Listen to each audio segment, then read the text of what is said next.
அனைவருக்கும் வணக்கம்ப. தமிழச்சியான சுழியா கற்பது தமிழிலிருந்து இந்த பதிவில் நாம் காண இருப்பது கே பிள்ளை அவர்கள் எழுதிய தமிழக வரலாறும் மக்களும் பண்பாடும். அதில் சான்றுகள் குறித்த இறுதி பதிவு காண இருக்கின்றோம். கருத்துக்களை முழுமையாக பாருங்கள். வாங்க கருத்துக்குள் செல்லலாம்.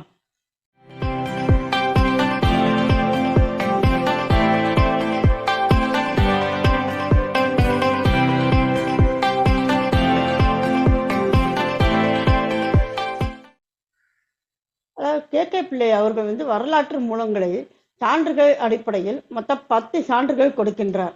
அதாவது புதைப்பொருள் ஆய்வுகள், இலக்கியங்கள், மொழியியல் பின்புலம், கல்வெட்டுகள், செப்பேடுகள், நாணயங்கள், வெளிநாட்டார் குறிப்புகள், அரசு ஆவணங்கள், தனியார் குறிப்புகள், அதாவது கடிதங்கள், நாடோடி பாடல்கள் மற்றும் செவி வழி செய்திகள் என்று இதில் நம்ம கடந்த பதிவு வரைக்கும் பார்த்தோம்னா 6 சான்றுகள் நாம் பார்த்தாயிற்று.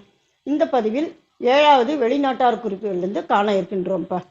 சரிங்களா? இப்போ பாருங்க, வெளிநாட்டார் குறிப்புகள். இது 2 வகைகள்.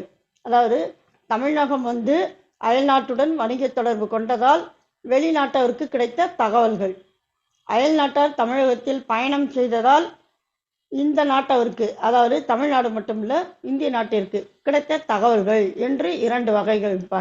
சரிங்களா? அயல்நாட்டார் தமிழகம் குறித்து எழுதிய குறிப்புகளில் பழமையானவை கிரேக்க ரோமானியரது குறிப்புகள் ஆகும். மிக முக்கியமான வினாங்கப்பா, பார்த்து கொள்ளுங்கள். அடுத்ததாக ரோம பேரரசர் அகஸ்டஸ் சீசரின் அவைக்கு பாண்டியரின் தூதுக்குழு சென்றமை குறித்து ஸ்ட்ராபோ அவர்கள் குறிப்பிடுகின்றார். தமிழகத்து துறைமுகங்கள் குறித்து இயற்கை வரலாறு என்கின்ற நூலின் 6ஆம் பகுதியில் பிளைனி அவர்கள் குறிப்பிடுகின்றார். அதே போன்று தமிழக நகரங்கள், துறைமுகங்கள், ஏற்றுமதி செய்யப்பட்ட வாணிக பொருள்கள் குறித்து செங்கடல் பயண கையேடு நூல் குறிப்பிடுகின்றது. கிபி 11ஆம் நூற்றாண்டில் சோழ அரசு மற்றும் சீன அரசு இடையே தூதர் பரிமாற்றம் குறித்து சீன வரலாற்று குறிப்புகள் தெரிவிக்கின்றன.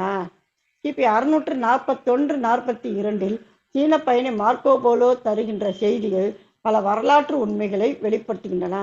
ஆக இத்தனை வரலாற்று சான்றுகள் நமக்கு கிடைக்கின்றன. அதாவது வெளிநாட்டார் குறிப்புகள் நமக்கு கிடைக்கின்றன. சரிங்களா? இங்க மார்க்கோ போலோவை என்ன சொல்வார்கள் என்றால், இடைக்கால பயணிகளின் இளவரசர், அதாவது பிரின்ஸ் ஆஃப் மெடிவல் டிராவலர்ஸ் என்று வரலாற்று ஆய்வாளர்கள் குறிப்பிடுவார்கள். சரிங்களா? அடுத்ததாக அரசு ஆவணங்கள். முற்காலத்தில் அரசு ஆவணங்களை கோவில்களில் வைத்து பாதுகாத்தனர். ஆங்கிலேயர் காலத்தில் அரசு ஆவணங்களை நூல்களாக வெளியிட்டனர். நம்ம இந்த 2 குறிப்புகள் தான். அடுத்து தனியார் குறிப்புகள் மற்றும் கடிதங்கள். ஆனந்தரங்கம் பிள்ளை பிரெஞ்சு கம்பெனியில் அதிகாரியாக இருந்தவர்.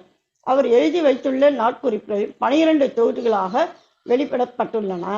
அதாவது ஆனந்தரங்கம் பிள்ளை நாட்குறிப்புகள் அப்படிங்கிற பெயரிலேயே 12 தொகுதிகள்.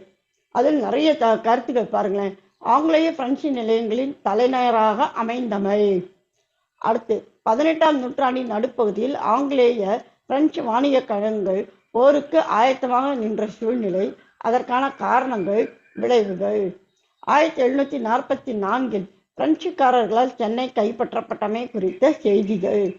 இந்திய பெருநாட்டில் பிரெஞ்சு ஆதிக்கத்தை நிலைநாட்ட எடுக்கப்பட்ட முயற்சிகள் ஆகியன இந்த நாட்குறிப்பில் விளக்கப்பட்டுள்ளன. இறுதியாக நாடோடி பாடல்களும் செவி வழி செய்திகளும்.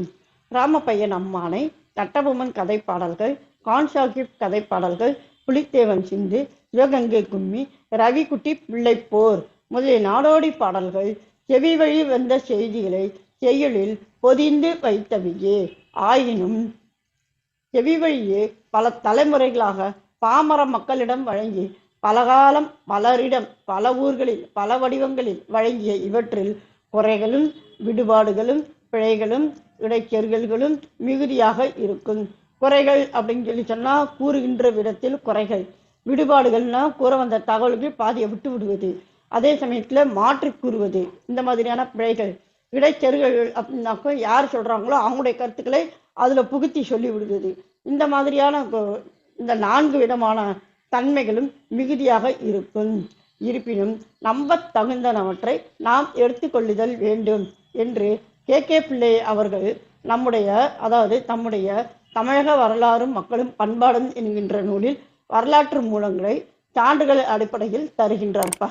சரிங்களா? இதனோடு தொடர்புடைய வீடியோக்களின் லிங்கை இணைக்கின்றேன். அவற்றை இணைத்து படியுங்கள். மீண்டும் ஒரு புதிய பதிவில் சந்திப்போம். அனைவருக்கும் நன்றி. வணக்கம்.